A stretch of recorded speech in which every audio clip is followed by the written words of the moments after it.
Volunteer వ్యవస్థపై రాజకీయ క్రీడకు తెరతీసింది చంద్రబాబు ప్రభుత్వం. వెలకట్టలేని అభిమానంతో గత ప్రభుత్వంలో సేవలందించిన వాలంటీర్లపై కక్ష సాధింపు చర్యలకు దిగుతోంది. వాలంటీర్ల వ్యవస్థను నిర్వీర్యం చేసేలా నిర్ణయాలు తీసుకుంటోంది.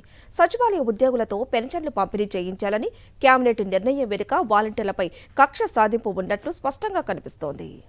వాలంటీర్లపై చంద్రబాబు ప్రభుత్వం కీలక నిర్ణయం తీసుకుంది. పెన్షన్ల పంపిణీకి వాలంటీర్లను దూరం పెడుతూ సచివాలయ ఉద్యోగుల ద్వారా పెన్షన్ల పంపిణీ చేయించాలని నిర్ణయించింది.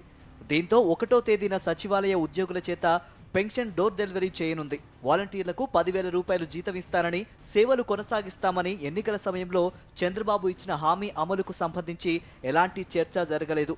పైగా పెన్షన్ల పంపిణీని సచివాలయ సిబ్బందికి అప్పగించడంతో వాలంటీర్లకు చంద్రబాబు మార్కు వెన్నుపోటు పొడిచినట్లయింది.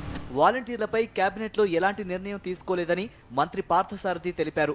అన్ని రకాల పెన్షన్లను సచివాలయ ఉద్యోగులతోనే పంపిణీ చేయనున్నట్లు చెప్పారు. సచివాలయం స్టాఫ్ తోనే పెన్షన్లు డిస్ట్రిబ్యూట్ చేయబోతాయి. డోర్ టు డోర్ ప్రతి ఇంటికి కూడా సచివాలయ ఉద్యోగస్తుల ద్వారా పెన్షన్ డిస్ట్రిబ్యూట్ చేస్తాం.